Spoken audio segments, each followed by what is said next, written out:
दोस्तों नमस्कार। आज हम हिंदी व्याकरण में छंद पढ़ेंगे। पिछली वीडियो में हमने आपको हिंदी व्याकरण में रस के बारे में पढ़ाया था। आज हम पढ़ेंगे छंद के बारे में। तो आइए देखते हैं। छंद जो है संस्कृत के छद धातु से बना हुआ है, ठीक है ना। किस धातु से बना है? छद धातु से। और छंद का जो अर्थ होता है वो होता है आपका आह्लादित। आह्लादित का मतलब है खुश करना, ठीक है। छंद का अर्थ क्या है? आह्लादित यानी खुश करना। और यह आह्लाद वर्ण या मात्रा की नियमित संख्या के विन्यास से उत्पन्न होता है। आह्लाद किससे उत्पन्न होता है? या खुशी किससे उत्पन्न होती है? वर्ण या फिर मात्रा के नियमित विन्यास से जो खुशी पैदा होती है या जो खुशी उत्पन्न होती है उसको हम आह्लादित कहते हैं। अर्थात छंद की परिभाषा क्या बन जाएगी? छंद की परिभाषा होगी कि वर्णों या मात्राओं के नियमित संख्या के विन्यास से यदि आह्लाद पैदा होता है यानी खुशी पैदा होती है तो उसको हम छंद कहते हैं। फिर से सुनिएगा। वर्णों या मात्राओं के नियमित संख्या के विन्यास से जो खुशी पैदा होती है उसको हम छंद कहते हैं। छंद का दूसरा नाम जो है, छंद का दूसरा नाम एक पिंगल भी है। पिंगल ने ही सबसे पहले, पिंगल एक ऋषि थे जिनने छंद शास्त्र का सबसे पहले प्रयोग किया था। इसलिए छंद शास्त्र का प्रणेता भी किसको कहा जाता है? पिंगल ऋषि को कहा जाता है। छंद का सबसे पहले जो उल्लेख है वो हमको ऋग्वेद में मिलता है। कौन से वेद में मिलता है? ऋग्वेद में। छंद का सबसे प्रथम उल्लेख ऋग्वेद में मिलता है। और जिस प्रकार गद्य का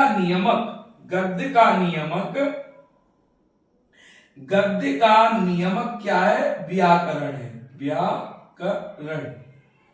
उसी प्रकार पद का जो नियमक है वो क्या है? छंद है। मतलब कि अगर गद्य को समझना है तो व्याकरण के नियमों को समझना होगा और पद्य को समझना है तो छंद के नियमों को समझना होगा। देखिए छंद के अंग, हिंदी में छंद के अंग कितने हैं? 7 है। एक चरण, पद या पाद। चरण या पद या पाद एक। दूसरा है वर्ण और मात्रा। तीसरा है संख्या एवं क्रम। चौथा है गण और पांचवा है गति। छठवां है यति या ब्रह्म और सातवां है तुक। ध्यान से देखिएगा। पहला जो है अंग छंद का चरण या पद या पाद। दूसरा है वर्ण और मात्रा। तीसरा संख्या और क्रम। चौथा गण, पांचवा गति, छठवां यति या ब्रह्म और सातवां तुक। आइए समझते हैं। पहला जो है वो है चरण या पद या पाद। क्या होता है छंद में? चरण किसे बोलते हैं? छंद के प्राय कितने चरण है? 4 चरण है, ठीक। छंद के चरण कितने होते हैं? 4। इनमें से प्रत्येक को हम चरण कहते हैं। दूसरे शब्दों में छंद के चतुर्थांश भाग को चरण कहते हैं। कुछ छंदों में चरण तो 4 होते हैं लेकिन वे लिखे 2 पंक्तियों में जाते हैं। कितने में? 2 पंक्तियों में। कुछ, ध्यान से सुनिए, कुछ छंदों में चरण तो 4 होते हैं लेकिन लिखे वो 2 ही पंक्तियों में जाते हैं। जैसे कि दोहा और सोरठा। दोहा और सोरठा जो है वो 2-2 पंक्तियों में लिखे जाते हैं लेकिन उसमें चरण कितने होते हैं? चरण 4 होते हैं। और ऐसे छंद की प्रत्येक पंक्ति को हम क्या बोलते हैं भैया? दल बोलते हैं। ध्यान से सुनिए। छंद जिसमें जो छंद 2 पंक्तियों में लिखे जाते हैं उन्हें हम दल बोलते हैं। और वो कौन है जो 2 पंक्तियों में लिखे जाते हैं? दोहा और सोरठा। आगे हिंदी में कुछ छंद 6-6 पंक्तियों में भी लिखे जाते हैं। ठीक है ना, 6 पंक्तियों में लिखे जाते हैं। कुछ छंद ऐसे हैं हिंदी में जो 6 पंक्तियों में लिखे जाते हैं, और ऐसे छंद जो है 2 छंदों के योग से बनते हैं। जैसे कि बात करते हैं 2 छंदों के योग से कौन कौन बनता है। एक बनता है कुंडलिया, देखिए ध्यान से देखिए, कुंडलिया। जो कुंडलिया है ये जो है 6 पंक्तियों में लिखा जाता है, और ये जो है आपका किससे मिलकर बनता है, दोहा और रोला से, दोहा प्लस रोला से। ध्यान से देखिएगा, कुंडलिया 6 पंक्ति में लिखा जाने वाला छंद है, और दोहा और रोला से मिलकर बनता है। और दूसरा जो है वो है छप्पय, और ये भी आपका 6 पंक्तियों में लिखे जाने वाला छंद है, और ये आपका रोला प्लस उल्लाला से बनता है, उल्लाला। ध्यान से देखिए, कुंडलिया 6 पंक्तियों में लिखे जाने वाला छंद है जो दोहा और रोला से मिलकर बना है। दूसरा छप्पय, ये भी 6 पंक्तियों में लिखा जाने वाला छंद है, और ये आपका रोला प्लस उल्लाला से मिलकर बनता है। अब बात करते हैं हम चरण। चरण 2 प्रकार के होते हैं, एक समचरण होता है, समचरण, और एक होता है विषम चरण, विषम चरण। ठीक, समचरण जो होता है वो दूसरा और चौथा होता है, और विषम चरण पहला और तीसरा होता है।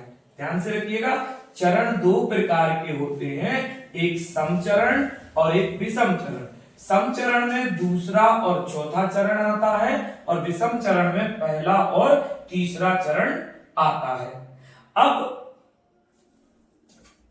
बात करते हैं हम वर्ण और मात्राओं की। देखिएगा, वर्ण एंड मात्रा। तो वर्ण और मात्रा जो हमारा दूसरा अंग है, सबसे पहले हम वर्ण के बारे में समझते हैं। ठीक, छंदों में वर्णों का भी महत्व है, क्योंकि छंद में 2 प्रकार के छंद होते हैं, एक वर्णिक छंद और एक मात्रिक छंद। तो वर्णिक छंदों में वर्णों को गिना जाता है, और मात्रिक छंद में मात्राओं को गिना जाता है। तो हम सबसे पहले पॉइंट नंबर 2 की बात करते हैं, और उसमें वर्ण की बात करते हैं। वर्ण को ही हम क्या बोलते हैं दोस्तों, अक्षर भी बोलते हैं। क्या बोलते हैं, अक्षर। एक स्वर वाले ध्वनि को हम वर्ण कहते हैं, चाहे वह स्वर हिरस्व हो या दीर्घ हो। हिरस्व माने छोटे स्वर, और दीर्घ माने बड़े स्वर। ध्यान रखिए, दीर्घ माने बड़े। हिरस्व में आ, ई, उ और रे आएगा, ये हिरस्व स्वर है। और दीर्घ स्वर बड़ा आ, बड़ी ई, बड़ा उ, ए, आई, ओ और औ।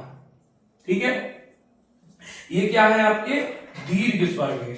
जिस ध्वनि में स्वर नहीं हो, जैसे हलन शब्द राजन का, जैसे देखिए राजन है, अब ना जो है वो क्या है, आधा है, तो ना में जो है कोई स्वर नहीं होगा, अर्थात आधे स्वर। जैसे कृष्ण है, तो कृष्ण का जो सा है इसमें भी आपका स्वर नहीं होगा, अर्थात तो उसे हम वर्ण या अक्षर नहीं मानेंगे। ठीक, अब वर्ण को ही अक्षर कहते हैं, हमने आपको बता दिया कि वर्ण या अक्षर।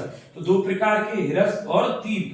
हिरस्व में जो है वो आपके छोटे वर्ण आते हैं, यानी एक मात्रा वाले आ, ई, उ, रे, और दीर्घ में बड़े आते हैं, बड़ा आ, बड़ी ई, बड़ा उ, ए, ऐ, ओ, औ। अब जो आधे अक्षर है वो स्वर अर्थात वर्ण या अक्षर नहीं माने जाते हैं।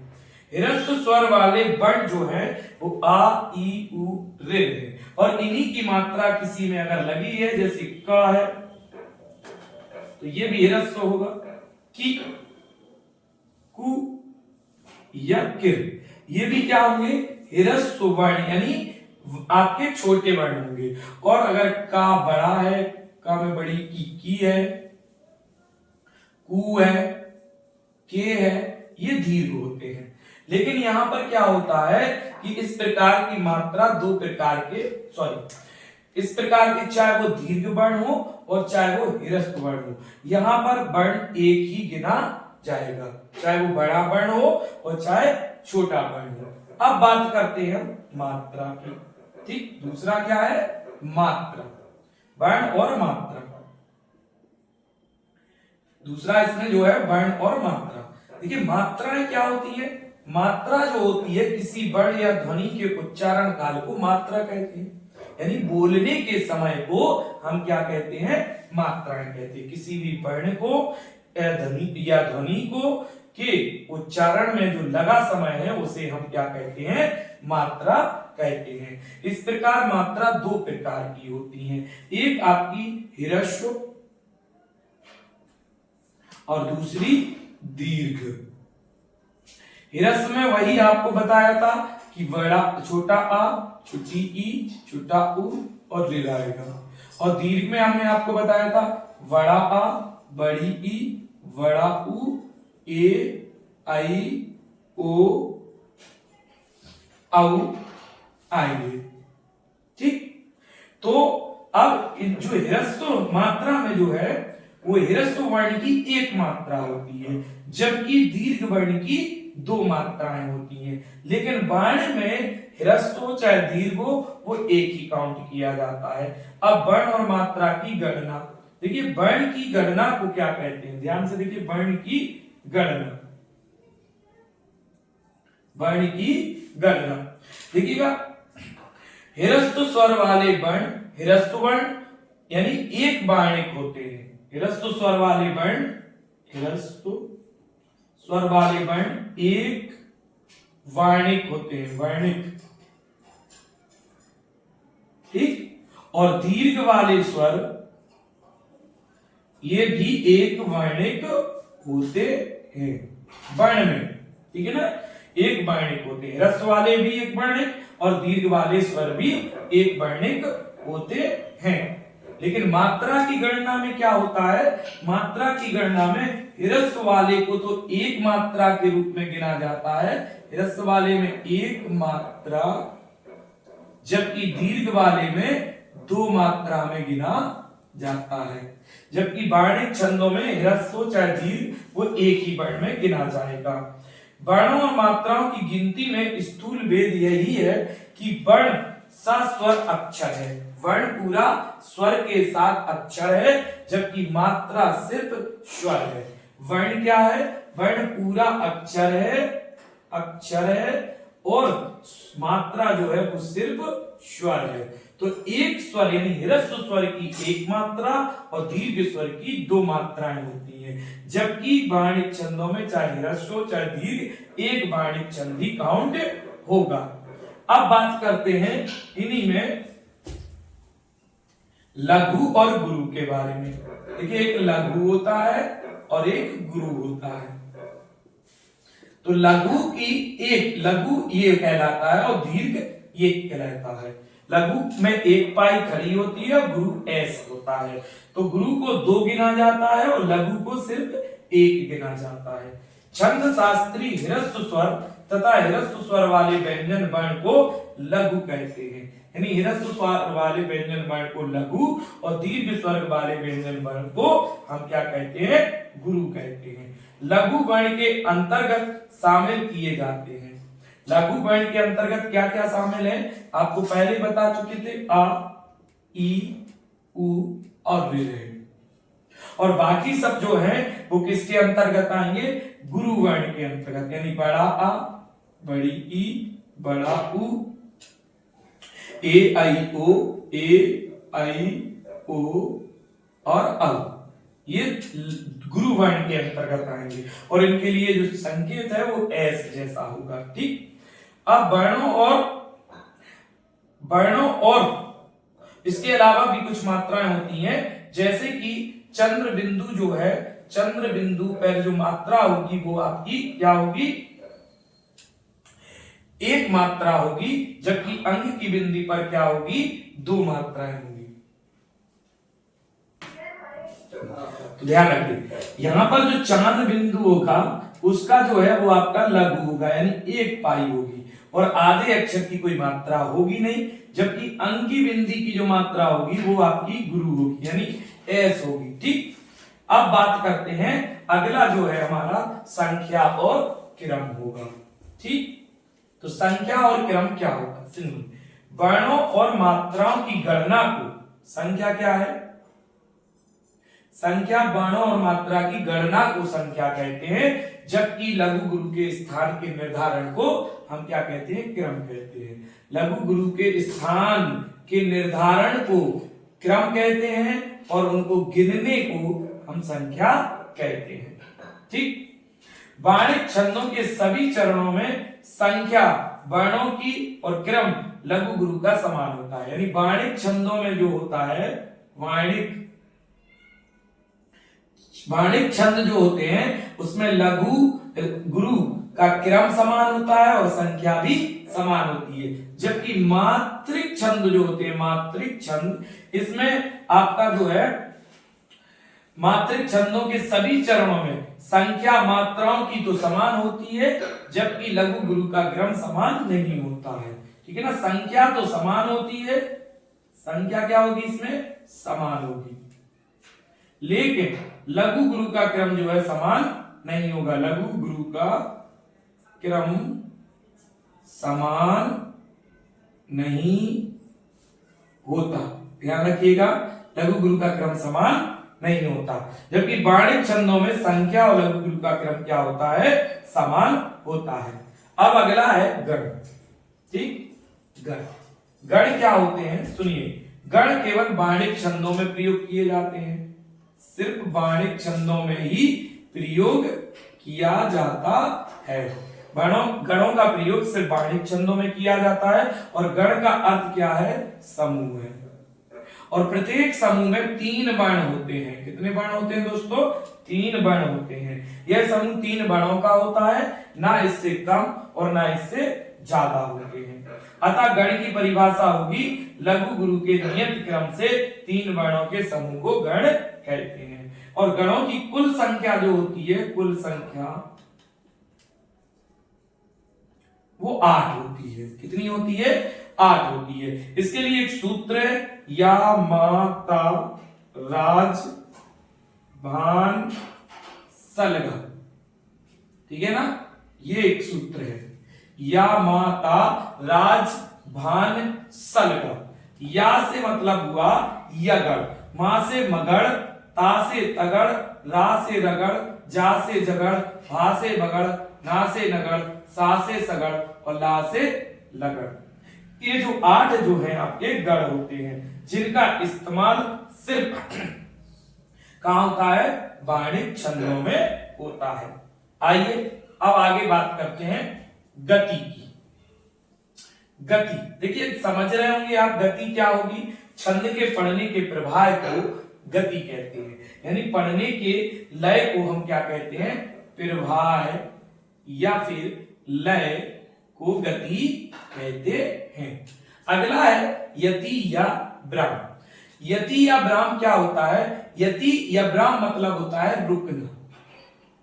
क्या होता है? रुकना। यानी छंद में नियमित वर्ण या मात्रा पर सांस लेने के लिए हमें रुकना पड़ता है, इसी रुकने को हम क्या कहते हैं? यति या ब्राम कहते हैं। छोटे छंदों में साधारणतः यति चरण के अंत में होती है। जो छोटे छोटे छंद होते हैं उनमें जो यति यानी रुकावट है वो चरण के अंत में होती है, पर बड़े छंदों में एक ही चरण में एक से अधिक बार यति या ब्राम हो सकता है। यति का निर्देश प्रायः छंद के लक्षण यानी परिभाषा में ही कर दिया जाता है। जैसे मालिनी छंद में पहली यति 8 वर्ण के बाद और दूसरी यति 7 वर्ण के बाद आती है। कौन से छंद में? मालिनी। मालिनी जो एक छंद है, वाणिक छंद होता है, ये आगे पढ़ेंगे अपन। तो इसमें जो पहली रुकावट होती है वो 8 वर्ण के बाद और दूसरी रुकावट जो होती है वो 7 वर्ण के बाद होती है। अगला है तुक।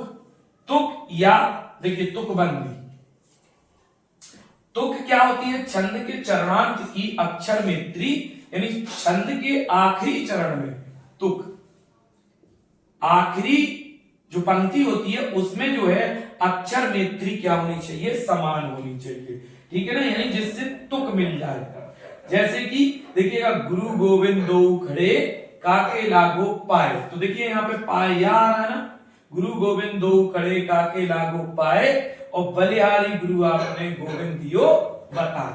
तो दोनों पंक्तियों के अंत में क्या आ रहा है दोस्तों, या आ रहा है, इसलिए यहाँ पर तुक मिलती है।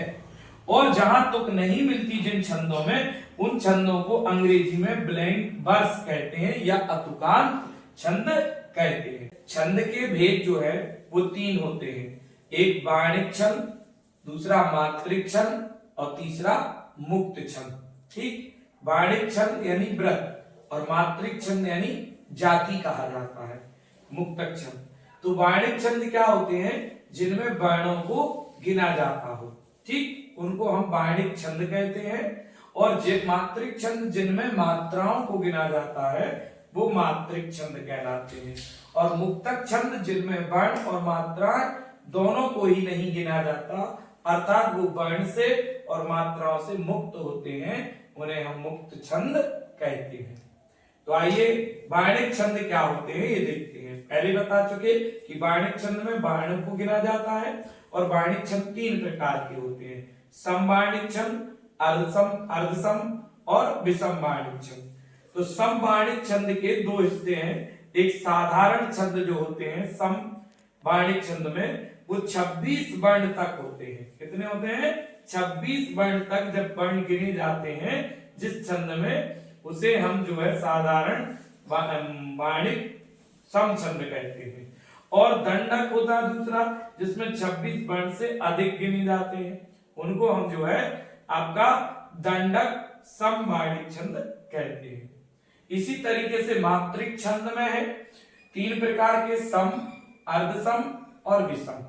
तो सम में भी 2 हिस्से हैं, साधारण और दंडक। साधारण में 32 मात्राओं तक के छंदों को हम साधारण सम मात्रिक छंद कहते हैं, और दंडक छंद में 32 मात्राओं से अधिक के छंदों को सम मात्रिक दंडक छंद कहते हैं। देखिए छंद के जो भेद बाणिक छंद थे उसमें कुछ मुख्य छंद जो है बाणिक छंद वो आपको बताते हैं। पहला है प्रमाणिक। प्रमाणिक में 8 वर्ण होते हैं, स्वागता, भुजंगी, शालिनी, इंद्रवज्रा, धोतक। इसमें 11-11 वर्ण होते हैं प्रत्येक चरण में। ध्यान से देखिए, प्रमाणिक में कितने चरण, कितने वर्ण, 8 वर्ण। स्वागता, भुजंगी, शालिनी, इंद्रवज्रा और धोतक में 11-11 वर्ण प्रत्येक चरण में। वंशज, भुजंग प्रयाग, दुत्र, विलंबित, तोटक में 12 वर्ण होते हैं। वंशज, भुजंग प्रयाग, दुत्र, विलंबित और तोटक में 12 वर्ण होते हैं। अगला बसंत, बसंत तिलका में 14, मालिनी में 15, पंच चामर और चंचला में 16 वर्ण होते हैं। मंदा क्रांता शिखरणी में 17 होते हैं। शार्दुल विकृणित में 19 वर्ण होते हैं। स्त्रंग धरा में 21 वर्ण होते हैं। सवैया में 22 से 26 वर्ण होते हैं। घनाक्षरी में 31 वर्ण होते हैं और रूप घनाक्षरी में 33। ध्यान रखिए, सवैया में 22 से 26, घनाक्षरी में 31, रूप घनाक्षरी में 32 और देव घनाक्षरी में 33, कवित या मनहरण में 31 से 33 वर्ण प्रत्येक चरण में होते हैं। तो ये बाणिक छंद थे, प्रमुख बाणिक छंद थे। और बाणिक छंद जिस छंद के सभी चरणों में वर्णों की संख्या समान होती है, लेकिन लघु गुरु का क्रम समान, लघु गुरु का क्रम भी समान होता है, उनको हम बाणिक छंद कहते हैं। तो ये मुख्य बाणिक छंद है जिनके प्रत्येक चरणों में इतनी इतनी मात्राएं होती हैं। अब हम जो है आपको बाणिक छंद का एक एग्जाम्पल बताएंगे और उसमें वर्णों को गिन के बताएंगे और फिर बताएंगे ये कौन सा छंद है। तो देखिएगा, आपको बाणिक छंद का एक उदाहरण हमने यहाँ पर लिखा हुआ है। क्या है देखिएगा, प्रिय पति वह मेरा प्राण प्यारा कहाँ है, दुख जल निधि डूबी का सहारा कहाँ है, लख मुख जिसका मैं आज लो जी सकी हूं, वह हृदय हमारा नैन तारा कहाँ है। तो देखिए ये जो पहला आपकी लाइन है ये प्रथम चरण है, ये द्वितीय चरण है, ये तृतीय चरण है और ये चतुर्थ चरण है। आइए देखते हैं इसके प्रत्येक चरण में कितनी कितनी मात्राएं हैं। जैसे कि देखिएगा यहाँ पर दीर्घ स्वर वर्ण हो या ह्रस्व वर्ण हो, प्रत्येक की मात्रा एक होगी, यानी एक ही वर्ण गिना जाएगा। जैसे ये 1 2 3 4 5 6 7 8 9 10 11 12, आधे का कोई वर्ण नहीं होगा।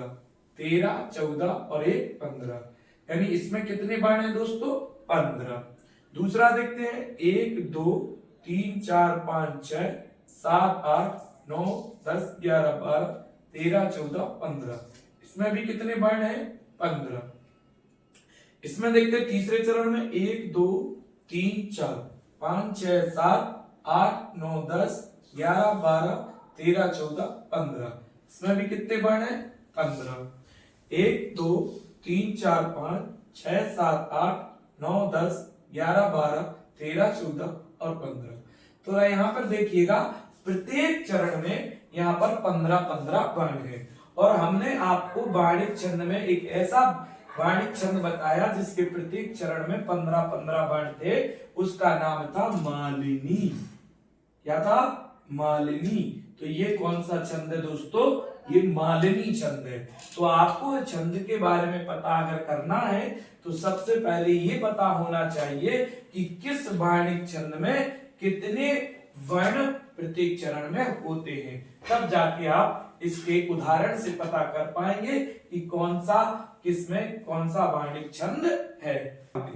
देखिए मात्रिक छंद जिनमें मात्राओं को गिना जाता है या मात्राओं की गणना की जाती है उन्हें मात्रिक छंद कहते हैं। और मात्रिक छंद 3 प्रकार के होते हैं: सममात्रिक छंद, अर्ध सममात्रिक छंद और विषम मात्रिक छंद। कौन कौन है? सममात्रिक छंद, अर्ध सममात्रिक छंद और विषम मात्रिक छंद। अब सममात्रिक छंद क्या होते हैं? जिनके प्रत्येक चरण में समान मात्राएं होती हैं उन्हें हम सममात्रिक छंद कहते हैं। और अर्ध सममात्रिक छंद क्या होते हैं? जिनके समचरण में अलग मात्रा हो और विषम चरणों में अलग मात्रा हो, उनको हम कहते हैं, क्या कहते हैं? अर्ध सममात्रिक छंद। यानी सम चरणों में अलग मात्राएं और विषम चरणों में अलग मात्राएं होती हैं, उन्हें हम अर्ध सममात्रिक छंद कहते हैं। और तीसरा है विषम मात्रिक छंद। विषम मात्रिक छंद में वो छंद होते हैं जो आपके 2 या 2 से अधिक छंदों के योग से मिलकर बनते हैं। जैसे कि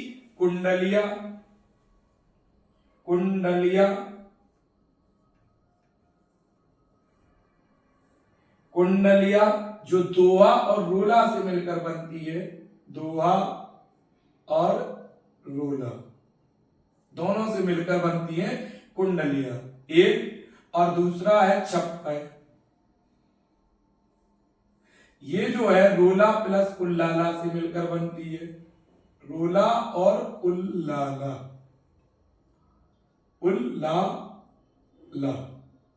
ठीक। रोला और उल्लाला से मिलकर बनती है, वो विषम मात्रिक छंद होते हैं। विषम मात्रिक छंद वो जो 2 छंदों के योग से मिलकर बनते हैं। एक कुंडलिया दोहा और रोला से मिलकर बनती है, और एक छप्पय जो है रोला और उल्लाला से मिलकर बनते हैं। आइए कुछ सममात्रिक छंद, त्रिमुख सममात्रिक छंदों के बारे में हम बात करते हैं। देखिए अहीर है। अहीर जो है इसके प्रत्येक चरण में 11 मात्राएं होती हैं। प्रत्येक चरण में 11 मात्राएं होती हैं, तो ये एक सममात्रिक छंद है। दूसरा तोमर, इसके प्रत्येक चरण में 12 मात्राएं होती हैं। तीसरा मानव, इसके प्रत्येक चरण में 14 मात्राएं होती हैं। फिर है अरिल, पद्धरी या पद्धतिका और चौपर। इनके प्रत्येक चरण में 16 मात्राएं होती हैं। अरिल में भी, पद्धरी में भी या पद्धतिका में। और चौपाई प्रत्येक चरण में कितनी मात्राएं? 16 मात्राएं। इसके अलावा है पीयूष वर्ष और सुमेरु, इनके प्रत्येक चरण में जो है 19-19 मात्राएं होती है। फिर है राधिका, राधिका के प्रत्येक चरण में 22 मात्राएं, रोला, दिक्पाल और रूपमाला के प्रत्येक चरण में 24-24 मात्राएं होती है।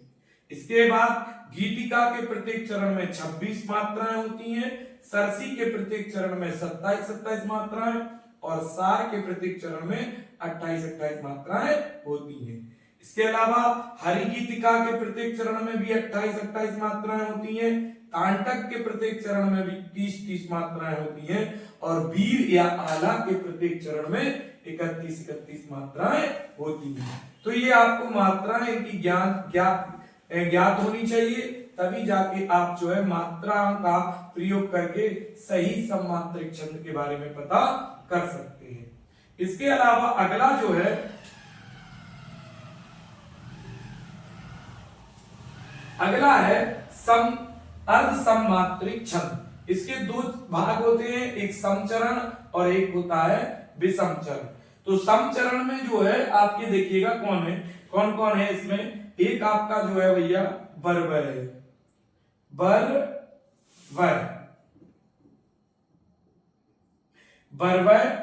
बरबर के विषम चरण में जो है, यहां लिख देते हैं विषम और सम।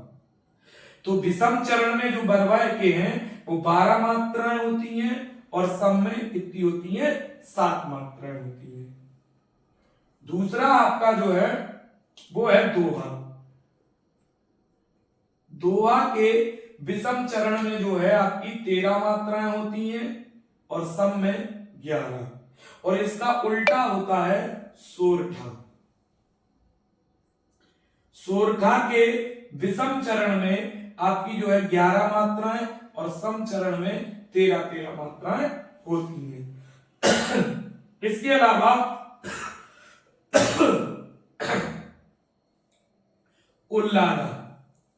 उल्लाला जो है, इसके विषम चरण में जो है आपकी 15 मात्राएं होती हैं और सम चरण में जो है 13 मात्राएं होती हैं। फिर से देखिए, अर्ध सममात्रिक छंद उन छंदों को कहते हैं जिनके सम चरण में अलग अलग मात्रा हो और विषम चरण में अलग अलग मात्रा हो।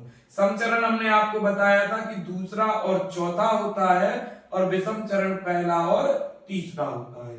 तो आपके कुछ अर्ध सममात्रिक छंद जो प्रमुख हैं उनमें पहला है बरबर के विषम चरण में 12-12 मात्राएं होती हैं, अर्थात पहले और तीसरे चरण में 12-12 मात्राएं और दूसरे और चौथे यानी सम चरण में 7-7 मात्राएं होती हैं। दोहा के पहले और तीसरे चरण में 13-13 मात्राएं और दूसरे और चौथे चरण में 11-11 मात्राएं होती हैं। सोरठा के पहले और तीसरे में 11-11 मात्राएं और दूसरे चौथे में 13-13 मात्राएं होती हैं। इसके अलावा उल्लाला के पहले और तीसरे चरण में 15-15 और दूसरे चौथे चरण में 13-13 मात्राएं होती हैं। आइए देखते हैं मात्रिक छंद के उदाहरण। तो हमने आपके सामने एक उदाहरण लिखा हुआ है, देखते हैं ये मात्रिक छंद में कौन सा छंद है। देखिएगा उदाहरण है, बंदौ गुरुपद पदुम परागा सुरुचि सुबास सरस अनुरागा अमिय मूरी मय चूरन चारू समन सकल भव रुच परिवारू। ठीक, देखते हैं यहां पर हमने आपको एक जो है आपका एक पद्य लिखा हुआ है और इसमें ये पहला चरण है, ये दूसरा चरण है, ये तीसरा चरण है और ये चौथा चरण है। ठीक, 4 चरणों में हमने एक पद्य को लिखा है। अब देखते हैं इस पद्य में कौन सा आपका छंद है। तो ये मात्रिक छंद है, इसलिए हमको यहाँ पर मात्राएं लगानी होंगी। तो हमने आपको बताया था कि मात्राएं कब कैसी लगेंगी। तो आपको बताया था कि अंकी बिंदी की एक मात्रा लगेगी, ठीक है ना, और आपकी चांद बिंदी की भी क्या लगेगी दोस्तों, एक मात्रा लगेगी। ठीक, तो देखते हैं, सॉरी अंकी बिंदी की 2 मात्रा थी। तो यहां पर देखिए 2 के लिए S बनाएंगे, इस पे जब कोई छोटा अक्षर होगा तो उसके ह्रस्व स्वर की एक मात्रा, तो एक, फिर यहाँ पर एक अंक की बिंदी की, सॉरी चांद बिंदी की एक और अंक की बिंदी की दो। छोटा उका लगा हुआ है तो यहाँ पर एक मात्रा, इसमें भी छोटा उका एक, इसमें एक, इसमें एक, इसमें भी एक, इसमें भी देखिए छोटा उका लगा हुआ है तो एक, और इसमें भी एक, इसमें भी एक, और यहाँ देखिए बड़ा आ की मात्रा है तो दो दो मात्राएं लगेंगी। अब इसमें हम गिनते हैं कितनी हुई, 2 3 4 5 6 7 8 9 10 11 12, और 12 और 4 कितनी हुई 16, यानी इस चरण में कितनी मात्राएं हैं दोस्तों 16। दूसरा देखते हैं, इसमें देखिए छोटा उका है तो एक, इसमें भी छोटा उका एक, इसमें भी छोटा उका छोटी की एक, मतलब ह्रस्व स्वर की एक मात्रा होगी, दीर्घ की दो मात्रा होगी। तो देखिए सामने छोटा उका है तो एक, बा बड़ा है तो दो होगी, सामने एक, इसमें भी एक, इसमें भी एक, इसमें भी एक, इसमें एक, इसमें एक और इसमें दो होगी। तो यहां पर गिनते कितनी हुई 1 2 3 4 5 6 7 8 9 10 11 12 और 4 16, इसमें भी कितनी मात्राएं हुई 16, यानी दूसरे चरण में भी 16 है, पहले चरण में भी 16 है। आगे देखते हैं, इसमें भी एक, इसमें एक, इसमें एक, क्योंकि ये सब ह्रस्व स्वर है। इसमें दो होंगी क्योंकि ये बड़ा उका लगा हुआ है, देखिए तो दो मात्रा, इसमें एक, इसमें एक, इसमें एक, इसमें भी दो, इसमें एक, इसमें एक, इसमें दो और इसमें भी दो, ये दोनों बड़ा आ की मात्रा और बड़ा उ की, तो दो। इनको गिनते हैं 1 2 3 4 5 6 7 8 9 10 11 12 और 4 16, ये भी 16 है। तीसरे चरण में भी 16 मात्रा है। अब चौथा चरण देखते हैं, तो इसमें एक एक एक एक एक एक एक एक, इसमें भी एक, इसमें भी एक, इसमें एक, इसमें एक और इसमें दो दो होंगी। तो अब देखते हैं कितना है 1 2 3 4 5 6 7 8 9 10 11 12 और 4 16। तो यहां पर आप देख रहे हैं कि चारों चरणों में आपकी 16 मात्राएं हैं। इसका मतलब प्रत्येक चरण में समान समान मात्राएं हैं, इसलिए ये सममात्रिक छंद है। और प्रत्येक चरण में 16 मात्राएं किसमें होती दोस्तों, चौपाई में होती हैं। तो ये कौन सा छंद लिखा हुआ है, चौपाई। बंदव गुरुपद पदम परागा, सुरुचि सुभाष सरस अनुरागा, अमीय मूरी मैं चूरन चारू, समन सकल भव रुज परिवारू। देखते हैं दोस्तों, यहां पर एक और हमने आपको मात्रिक छंद का उदाहरण लिखा हुआ है। उदाहरण है, रहीमन पानी राखिए बिन पानी सब सून, पानी गए ना उबरे मोती मानस चून। तो यहां पर देखिए ये दो पंक्तियों में लिखा हुआ है, और हमने आपको बताया था कि कुछ छंद ऐसे होते हैं जो जिनमें दो पंक्तियों में लिखे जाते हैं लेकिन चरण 4 होते हैं। तो दो पंक्तियों में लिखे गए ऐसे छंद की पंक्तियों को हम क्या बोलते, दल। क्या बोलते, दल। तो ये जो पंक्ति है पूरी, इसको हम क्या बोलेंगे, दल। एक दूसरी पंक्ति है, इसको क्या बोलेंगे, दल। लेकिन इसमें देखिए चरण, यहां पर फर्स्ट चरण खत्म होगा जहां कोमा लगा। रहीमन पानी राखिए, ये पहला चरण है। बिन पानी सब सून, ये दूसरा चरण है। पानी गए ना उबरे, ये तीसरा चरण है। और मोती मानस चून, ये चौथा चरण है। तो चरण तो 4 हैं लेकिन लिखे दो पंक्तियों में गए, और ऐसे छंद की पंक्तियों को हम क्या बोलते हैं दोस्तों, दल। आइए अब देखते हैं मात्राएं लगा के कि ये कौन सा छंद है। तो रहीमन, रा में एक लगेगी, हा में एक लगेगी, मा में एक लगेगी और ना में भी एक लगेगी। क्यों? क्योंकि इनमें सब ह्रस्व स्वर है। ह्रस्व माने छोटे छोटे, रा छोटा है, हा में छोटी की लगी, मा छोटा, ना छोटा। पानी में देखिए बड़ा आ की है तो 2 लगी, पा, और ना में भी बड़ी की है तो 2। रा बड़ा है, खा छोटा है, और या में एक ही है तो एक की भी 2 मात्रा हुई। ठीक। अब बिनु में देखिए, यहां पर बिनु में एक एक, यहाँ 2 2, यहाँ 1 1 और यहाँ 2 और यहाँ 1। ठीक। ऐसे इसमें लगा लेते हैं 2 2 1 2 1 2 1 2 2 2 2 1 1 2 1। अब हम अलग अलग चरणों की मात्राओं को गिनते हैं।